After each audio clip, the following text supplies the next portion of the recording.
అందరికీ good morning. ఈరోజు మనం ఇల్లు ఇల్లాలు పిల్లలు సీరియల్ రివ్యూ చూద్దాం.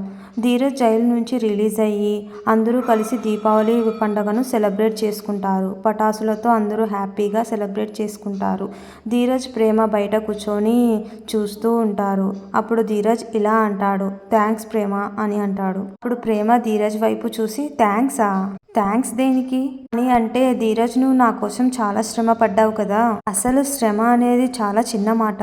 ప్రమాదం ఉందని తెలిసి కూడా నా కోసం చాలా రిస్క్ చేశావు. ఈరోజు నేను జైలు నుంచి నిర్దోషిగా బయటకు వచ్చానంటే అందుకు నువ్వు కూడా ఒక కారణం అంటే ప్రేమ ధీరజ్ వైపు చూస్తూ ఉంటుంది. అప్పుడు ధీరజ్ మళ్ళీ ఇలా అంటాడు, లేదంటే నేను జైలుకి వెళ్ళుండేదాన్ని.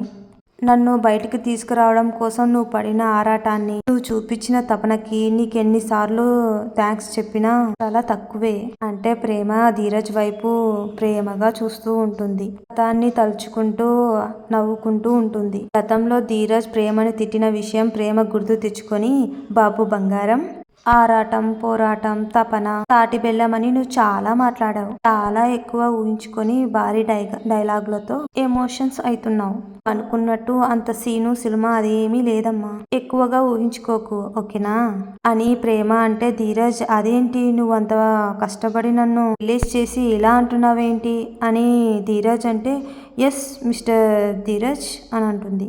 చాలా ప్రాక్టికల్ మనిషిని, అది కాస్త జాలిగుండే. ఎవరైనా ప్రాబ్లంలో ఉంటే నేను వెంటనే సేవ్ చేయడానికి ట్రై చేస్తాను. వాళ్ళని ఆ ప్రాబ్లంలో నుంచి బయటికి తీసుకొని వస్తాను. జస్ట్ లైక్ దట్ అంటే ధీరజ్ ప్రేమ వైపు చూస్తూ ఉంటాడు. మళ్ళీ ప్రేమ ఇలా అంటుంది, ఇది కూడా నీ విషయంలో కూడా అంతే జరిగింది అని అంటుంది. ఇప్పుడు నీ ప్లేస్లో ఎవరున్నా సరే నేను ఇలాగే కాపాడతాను అంటే ధీరజ్కి కోపంతో కొంచెం అటు ఇటు ఉంటాడు. అప్పుడు ప్రేమ చూసి, కాకపోతే నీ విషయంలో కొంచెం డిఫరెంట్లే అని అంటే ధీరజ్ ఆశ్చర్యంగా చూస్తూ ఇలా అంటాడు, డిఫరెంటా?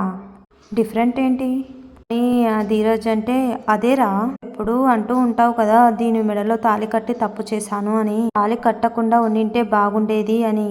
తాళి కట్టిన పాపానికి భర్త అని రక్షించాను. ఆ బాధ్యత ఏడ్చింది కాబట్టి నిన్ను బాధ్యతగా చూసుకోవాలని నువ్వు ఎప్పుడు అంటూ ఉంటావు కదా.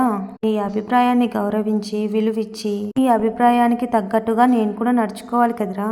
నువ్వు నా మెడలో తాళి కట్టావు కాబట్టి అందరి దృష్టిలో నువ్వు నా భర్తవి, నేను నీ భార్యను కాబట్టి నీ కోసం తప్పక ఇలాంటివి చెయ్యాల్సి వస్తుంది కదా. ఏం చేస్తాం, నలుగురు కోసం నటించాలి.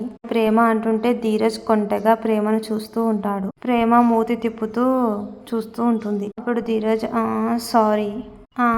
ఏంటి సారీనా అని ప్రేమ అంటే ధీరజ్ అంటాడు. అప్పుడు ప్రేమ హలో, ఈ సారీలు పూరీలు నాట్ యాక్సెప్టెడ్ అంటే ధీరజ్ నేనేంటి ఎక్స్పెక్ట్ చేశానో నాకు అర్థమయ్యింది. ఈ చిటిపటలు చిరాకులు ఏమీ వద్దు, ఫ్రెండ్స్ లా ఉందాం అని అంటే ప్రేమ ఆశ్చర్యంగా ధీరజ్ వైపు చూస్తుంది. అప్పుడు ప్రేమ వాట్ ఆర్ యూ టాకింగ్? నీతో నాకు ఫ్రెండ్షిప్ ఏంటి? నాన్ సెన్స్ అంటే ధీరజ్ నీరసించిపోయి, ప్లీజ్ ప్రేమ ప్లీజ్, దోమలా కుట్టి కుట్టి చంపకు, జలగల రక్తం పీల్చి పీల్చి టార్చర్ పెట్టకు అంటే ప్రేమ సరేలే ఏడకు, నీ క్యూట్ ఫేస్కి ఏడుపు అస్సలు సెట్ కాదు, అస్సలు బాగోదు అని అంటే ధీరజ్ థ్యాంక్ యూ ఫ్రెండ్స్ అని చెయ్యి చాపుతాడు. అప్పుడు ప్రేమ చెయ్యికెళ్ళి చూస్తూ నవ్వుతూ ఫ్రెండ్స్ అని అంటుంది. ఇప్పుడు ధీరజ్ అమ్మయ్య ఇప్పుడు కాస్త రిలాక్స్గా ఉంది. ఇది ఈరోజు ఎపిసోడ్ అండి. మీకు నచ్చితే లైక్ చేయండి, షేర్ చేయండి. మరెన్నో వీడియోస్ కోసం మన ఛానల్ని సబ్స్క్రైబ్ చేయండి. Thank you.